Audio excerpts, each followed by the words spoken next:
In this video, I will explain you refraction through a prism. Now, what is a prism? I have one plane, okay, and I have another plane. Now, when the planes are inclined, so for example, this is a glass surface and I have another glass surface. Now, these two forms a prism. Now, these two glass surfaces are inclined to each other. Now, if these two are parallel to each other, then that is slab. If this is inclined, then that is prism. Okay. Now, prism looks like this. One surface and another surface. Okay. In the case of slab, I have explained you. Here also two interfaces are there. Rarer to denser and denser to rarer. In the glass also, in prism also, there would be one surface in this way and another surface inclined in this way. Here also denser to rarer to denser and from denser to rarer. Two interface would be there.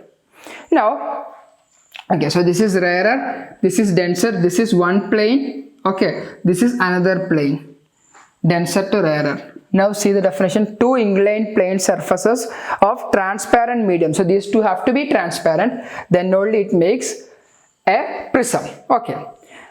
Now when a light ray enters a prism, what will happen? Rarer to denser. Now this light ray, after refraction, that would bend towards the normal. So this is the normal, this one is the normal to the plane. So this ray would bend towards. So it was supposed to travel in this direction, but it is bent towards the normal. Now this light ray that is passing through a denser media, from denser when it rarer, see, it was supposed to travel in this direction, but what has happened, from denser to rarer, when it is going, that would move away from the normal. So at this point, this is the normal 90 degree. So now from here, it would bend away from the normal. So we have angle here, incident angle I. After first refraction, the refracted ray makes an angle R1 with the normal. At second refraction, as this angle is inside the denser medium, I am going to represent this as R2, but that is simply the angle of incidence at the second refraction. Now after having the second refraction, this angle that the refracted ray makes with the normal is the angle of refraction, or I can say I2, or this can also be told as E, angle of emergence. This is the emerging ray, this is the incident ray. Emerging ray means this ray only I can see after the prism. The ray I can see when it is enters the prism, and after that I can see with my eyes I can see the ray which is emerging from the prism. Now here we have different figures. One thing is this figure, the whole thing. Now this is the normal. So with respect to normal, the angle made in between the plane is 90 degree. And again this is second normal. Now with respect to normal, the surface makes an angle of 90 degree. So these two angles are 90, this one and this one. Now the whole thing is a quadrilateral. So it should make a total angle of 360, and out of this, these two together makes 90 plus 90, 180. So I can say that A plus this angle theta would make a total of 180, because these two are making an angle of 180. So whole thing have to be 360. So 180 is already done. So remaining is 180. A plus theta.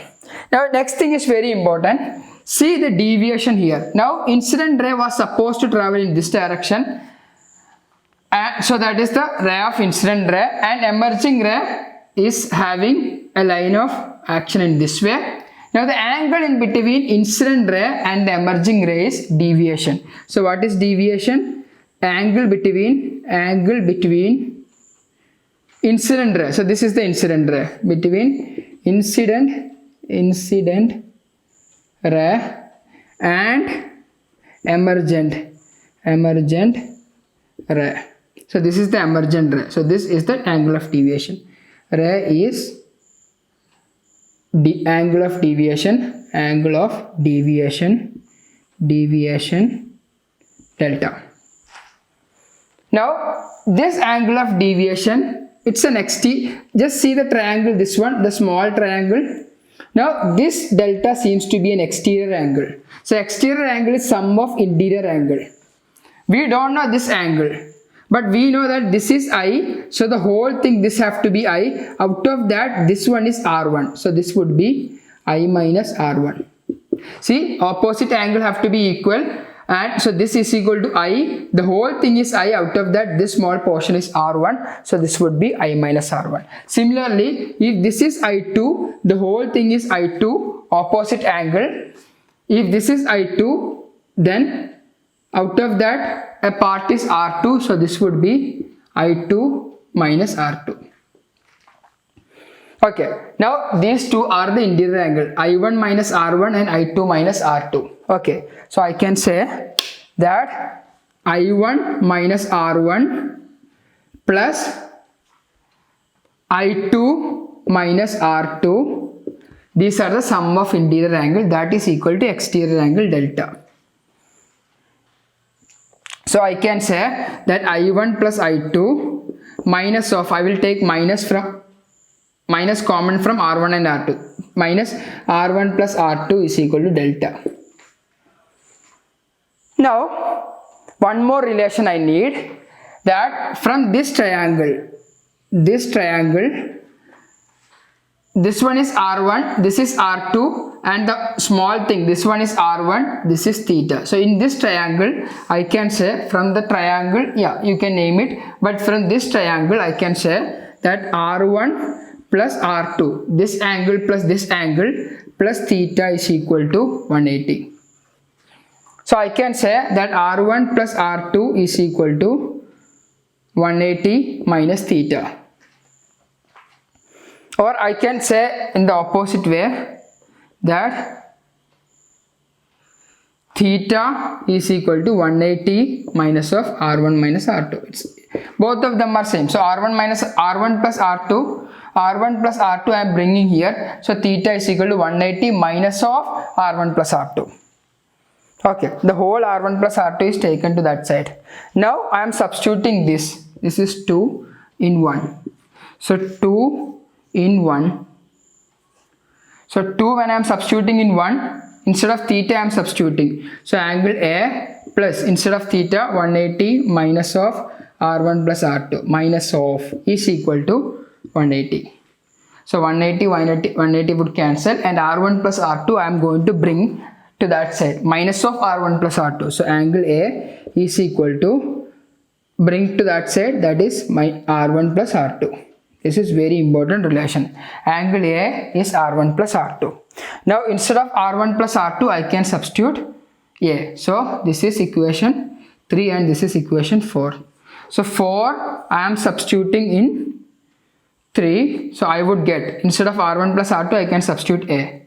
So this would be I1 plus I2 minus of, this would be R1 plus R2 would be angle A, that is equal to delta. Now I have told you this I2 can be taken as emergent ray, E. So this would be, so in that case instead of I1 I can take this as incident ray, I. So this implies that I is the incident ray, I2 is the angle of emergence. So I plus E. Now this is angle A itself is equal to delta. This is angle of deviation. Very important. I plus E minus A is equal to delta. Very, very important relation. Okay. Now, keeping this learned, we will apply the equation of Snell's law. So on applying Snell's law, you can apply to any surface. I am applying here Snell's law. So this is free space and this one is refractive index. So this can be air. Air and free space is approximately having the same refractive index of 1. So let's say the application is I need to find the refractive index of the prism. How to do that? So according to Snell's law, sin I divided by sin R, I am applying here. So sin I divided by sin R1.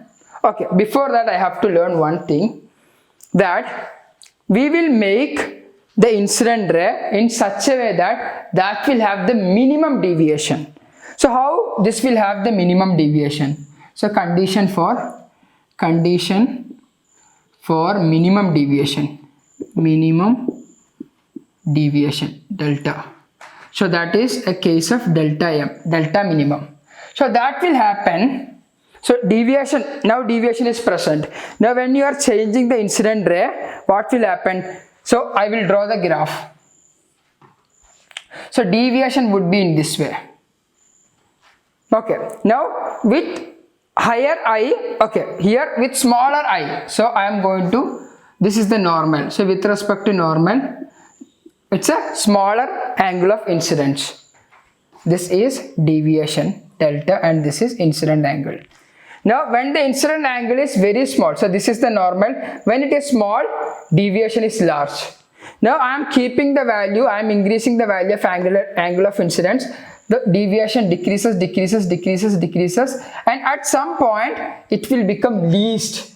Then after that, if you are increasing the angle of incident, deviation would again increase. So this is experimentally proven that deviation keep on decreasing till a point, that is minimum deviation, and after that angle of incidence, where we have the minimum deviation, then deviation increases beyond this. So if the angle of deviation, minimum deviation happen at 30 degree, so from 0 till 30 degree deviation would be there and that would be decreasing. At 30 degree we have the minimum deviation, and after 30, from 40, 50, 60 deviation keep on increasing. This graph is very important. Okay, make a note of it. Now minimum deviation would occur. So now this is experimentally proven that deviation would be minimum when this ray is parallel to this. When this is parallel to this. Now when that two are parallel, you can just check from this diagram. We would say that if these two are parallel, then I could say that R1 is equal to R2 is equal to R. So that will become symmetrical. Okay, what is the condition? That this with the bottom side, this ray, that is after the first refraction, this is the first refraction. After the first refraction, refracted ray should go parallel to the bottom side of the prism. In that condition, R1 is equal to R2 is equal to R. Okay, now previously we have learned that angle A is equal to R1 plus R2. This we have already done. Okay, just go back to the previous portion. Okay, just 1 or 2 minutes before. Now in this condition, R1 is equal to R2 is equal to R, angle A is equal to R1 plus R2 and that would be equal to R plus R, and that is 2R. So R is equal to angle A by 2. So at minimum deviation I got what is angle of refraction. This will happen only at minimum deviation. Now at minimum deviation, what is angle of incidence? I could say that I and E, if R and R is equal, I and E would be equal. So I plus I is equal to E is equal to I. Okay, so this equation would become I plus I same angle minus A is equal to delta, or 2I minus A is equal to delta, or I is equal to delta plus A divided by 2. Is this correct? It's wrong because I have not mentioned delta minimum. So only at minimum condition, delta minimum, I could say that angle of incidence is equal to delta minimum plus A divided by 2. Only at minimum condition I could say. So check the I plus I, 2I minus A is equal to delta minimum. So delta minimum plus A divided by 2 would be angle of incidence. Now bringing these two. So when I can apply this, I can only apply this at delta minimum. Can only be applied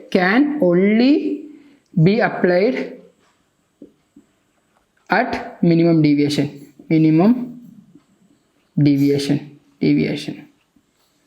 Okay, so I have I and I have R. So sin I by sin r is equal to mu 2, this is mu of medium divided by mu of air, that is 1 as of now, because air and free space is having the almost the same refractive index. Now what is sin I? I have sin I here. So sin of delta minimum plus A divided by 2 divided by sin of R. R is angle A divided by 2. This divided by this is equal to refractive index of medium. So if there are two mediums, if this is medium 1 and medium 2, in that case, if two medium, then I have to say this ratio sin of delta m plus A divided by 2 divided by sin of A angle A divided by 2, this would be equal to medium 2 with respect to 1. So this is 2 and this is 1. So this is one equation where we have two mediums, and this is a very important relation where we have two mediums even in this case, but the second medium is having a refractive index of 1. So either it is a free space or this is air. So generally normally it would be air. If numerical comes, you can directly apply this. If this is water and if this is glass and water, then you have to say glass divided by water. Okay, that's all. Thank you.